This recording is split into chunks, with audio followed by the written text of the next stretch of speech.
Important reports भी आई हैं आज। यूबीएस की एचएएल पे भी रिपोर्ट आई है। उन्होंने अब भी कहा कि मतलब क्रेडिबल डिफेंस कंपाउंडर है ये। इतनी बड़ी चाल के बाद भी, इतनी बड़ी ब्रोकिंग फर्म, बड़ी बड़ी रिपोर्ट्स अब भी और टारगेट्स भी उन्होंने कहा है कि यहां से भी उन्हें लगभग 16% का सीएजीआर दिखता है स्टॉक में।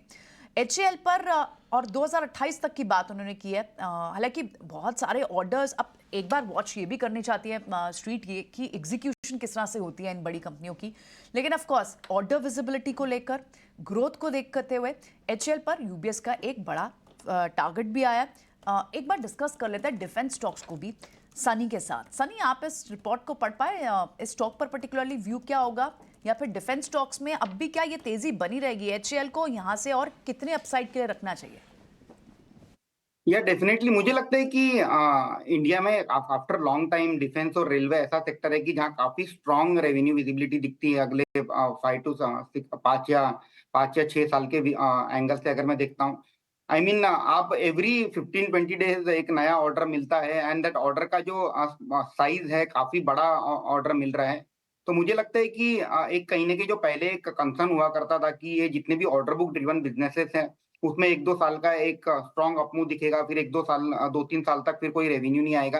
अब मुझे लगता है कि वो कंसर्न कहीं न कहीं खत्म हुआ है और जिस तरह से गवर्नमेंट का फोकस रहा है रेलवेज़ और डिफेंस पे, मुझे लगता है कि अपकमिंग बजट में भी जो कि हालाँकि वोट ऑन अकाउंट बजट रहेगा, उसमें भी एक कहीं न कहीं ये जो सेक्टर है डिफेंस और रेलवे, इसमें जो एलोकेशन रहेगा फिर से बढ़ कर के आएगा ईयर ओवर ईयर बेसिस पे देखूँ। तो मुझे लगता है कि अगर मेरा लॉन्ग टर्म का व्यू है तो डेफिनिटली पॉजिटिव व्यू बनाए रखना चाहिए डिफेंस में। और अगर एचएएल पे बात करते हैं तो अगर जिस तरह से एचएएल की को बिग टिकट साइज ऑर्डर मिल रहा है, आई थिंक मेरा व्यू कंस्ट्रक्टिव रहेगा। I mean one can expect a kind of 15% CAGR return in HAL over the period of 3 to 5 years। Compounding का काम ये स्टॉक में आपको दिखाई दे सकता है।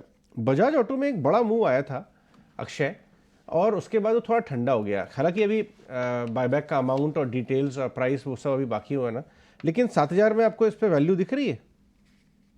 बजाज ऑटो लार्जली अभी उसका बायबैक 8 तारीख को जो उसकी मीटिंग है, कितने रेट पे बायबैक होगा और एक्सेप्टेंस रेशियो क्या होगा, उस पर शायद बहुत डिपेंड होगा कि शॉर्ट टर्म में ये मूव कैसा करेगा। बट ब्रॉडर चार्ट स्ट्रक्चर तो काफी स्ट्रॉन्ग है।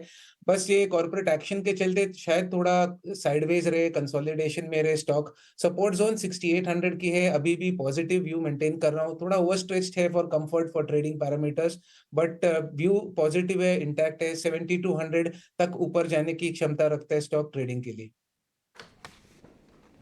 ओके।